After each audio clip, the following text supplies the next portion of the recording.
defence and security relationships with our European colleagues. And that's why we've got a summit between our countries on the 19th of May to really remove some of those barriers that are making it difficult for businesses to trade. So looking at things like the veterinary agreement between our countries, the mutual recognition of standards, a number of areas where we think we can reduce some of those barriers. And it's all part of the vision, really, that we have for the UK economy, which is an open trading economy, open to countries all around the world, where the best talent can come, where businesses can start and scale up, can access the finance that they need to grow, and where businesses can also access the talent because of our great universities and education sector. So huge strengths in the UK economy. We're playing to those strengths, acting in the national interest, but an outward-looking government, perhaps in a world where there's less of that these days. Right. Can I follow up on your point about the defence coordination with your European counterparts? Ahead of this summit in May, what's the conversation you're having about how to coordinate what looks like potentially quite a meaningful increase in defence spending across the UK and the EU? Yes, so we announced just a couple of months ago now, the biggest sustained increase in defence spending in the UK since the end of the Cold War, taking our defence spending up to 2.5% of GDP, above the NATO 2% target. So that's a substantial increase. We are starting that this financial year with a £2.2 billion increase in defence spending this year, with a particular focus on investing in defence innovation. So supporting particularly tech companies who want to enter the defence space. As a country, the UK has been one of the staunchest supporters of Ukraine, and that support has involved a number of things, of course, direct financing, but also access to UK defence innovation and technology. And we want to build on some of those strengths and advances we've seen in the last 3 years to improve the availability of technology for our armed forces, and also help British defence companies win contracts around the world, as other countries too are looking to increase their defence spending. And we want to do that in partnership with our European allies as well, because we all recognise the need to step up and better protect our own continent from the aggression of Russia. And, you know, in Europe we can see that much more up front and close and personal than perhaps you can from the United States. But countries across Europe are looking to increase their defence spending. You see that in Germany, particularly in Poland, which of course is on the front line in Eastern Europe. And the UK want to play our full part, but not just going it alone, but working in partnership with European allies to get better value for money for the defence spending that we put in through a proper industrial strategy, standardisation of procurement, so that we are working in partnership because we have a shared objective in Europe. And how are you going to pay for it? We've reduced what we're spending on international development. I think that was the right decision. So the increase in defence spending in the UK is fully funded by a commensurate reduction in our overseas development assistance. That was the right decision, given the challenges that we face as a country. Going back to where we started, the growth agenda you came into, which I think was very well received by a lot of businesses, and then, you know, the initial months they were less certain that they were seeing the traction on it.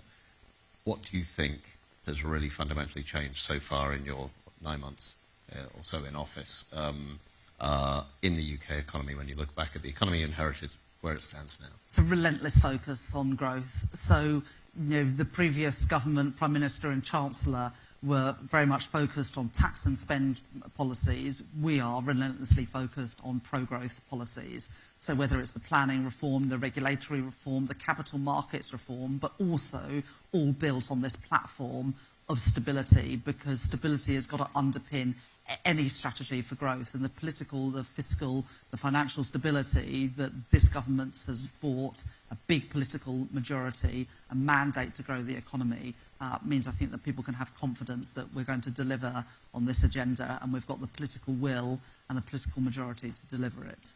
Right. Finally, are you going to be conducting any trade negotiations over a chessboard? Well, I might win some then. Well, I wish you luck this week. Thank you very much, Chancellor Reeves, for joining us today. Thank you. Thank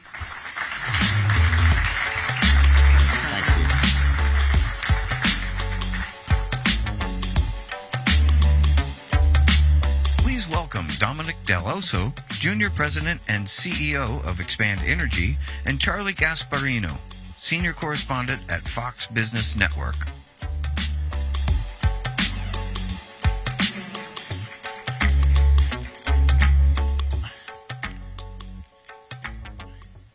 Well, it's nice they saved me the introduction.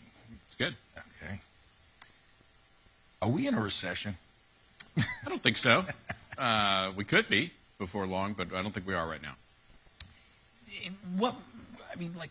Give us the dynamic from you can surmise a lot from the oil and gas markets. I always believe that. I mean, it's a great indicator, macro indicator of the economy.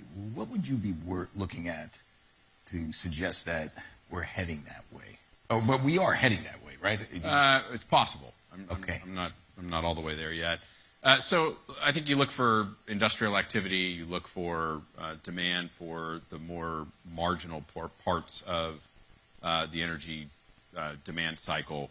Our company produces primarily natural gas. And right now there's a big secular demand growth of natural gas out of the U.S. because we are creating all this new export capacity.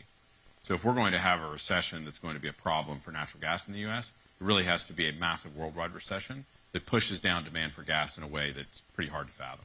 Although you guys are an outlier a little bit in the sense that we do have demand that's, I guess, baked in, keeps a floor on stuff because of AI and crypto, correct? Correct. There is a bit of a power demand. That part of energy demand is pretty inelastic. Electricity for residential, electricity for a lot of uses is pretty inelastic. It becomes seasonal. There's a lot of incremental natural gas demand in the winter, obviously, when it's colder. But that seasonality still is somewhat inelastic, weather adjusted. What is the, how much capacity does AI and crypto add? Can you add it to your bottom line? I mean, do you know where it is? Well, of course, we don't have the crystal ball. We'd like to think we do, but we don't. So let's put it into context this way. The U.S. produces about 105 BCF a day of natural gas today. And we think that AI-driven electricity demand will result in an incremental 5-ish BCF a day of demand growth for natural gas before the end of the decade. On the other hand, we think there's 15 BCF of growth coming from incremental export capacity for LNG. So the AI story is really important, but it's about a third the size of the LNG export story. Interesting. Tariffs impact you guys? They don't seem to be impacting us a lot at the moment. By the time you get gas on the water, it's pretty fungible. There's a lot of trading that happens. And again, you have each incremental molecule of gas that goes on the water is filling what is currently unmet demand in the world. And so there's just a huge shortage of energy that this incremental export capacity is filling. So you take China out of the mix, which at least as of yesterday, maybe today it's different. I don't know. I haven't read the headlines. Let's just say they're out of the mix. How does that impact you guys? It really doesn't. So what will happen is as cargoes get put on the water, they get traded. Each cargo of LNG that gets put on the water is likely to get traded anywhere from 6 to 10 times before it's created until it's actually delivered somewhere. And so all of that trading will allow for everyone to feel good about where they're buying gas from and where they're not. And you've already seen that cargoes that would have otherwise may have otherwise gone to China are getting sold into Europe or other places. And so that trading happens and it becomes fungible. So you have the ultimate business. Everybody should buy your stock. You know what's coming next. I think so, yeah. Why is it trading below the average analyst estimate? I mean, someone's not buying it. Yeah. Actually, I like that there's an analyst estimate average that's higher than our stock price. I think that shows that there's expected growth. We, within the last month, hit an all-time high for our stock. And to then have target prices that are well in advance of that, I think is pretty encouraging. And that's really about this secular growth for natural gas. We've just completed a merger in the last year. We took Chesapeake Energy and Southwestern Energy, created Expand. We're the largest natural gas producer in the United States. The demand growth for natural gas is really not debated. And so we will be a big beneficiary of that. We've taken a tremendous amount of cost out of the system with the synergies of this merger, and we've put ourselves in a really great position to benefit from all this demand growth. So we like the fact that there's an expectation of growing stock price. Or something's wrong. Is it saying something's wrong? I don't think it's saying anything's wrong. I think we are seeing that demand growth happen right now. It is occurring during 25, 26, 27. And so there is an expectation that we will be delivering more volumes to market at higher prices. Our cash flows are going up. You know, I did a little research on you, and to the person said you're an excellent CEO. Okay, I don't say that, you know, just off the top of my head. You didn't talk to very many people, I guess. No, I did. I mean, I just, you know, That's nice. Thank you. You have a very good reputation as a great technical, great hands-on CEO. How did you get here from being a banker? Was it like, did you? I mean, you initially sold your soul coming out of college, Right. and then you kind of thought you'd Went through a recovery program. right detox. Detox, yeah. So I joined the company 16 years ago, and our company's been through a tremendous amount of distress. I joined the Chesapeake Energy side of what is now Expand. Chesapeake Energy has played a really important role in the shale development in the United States. Really led the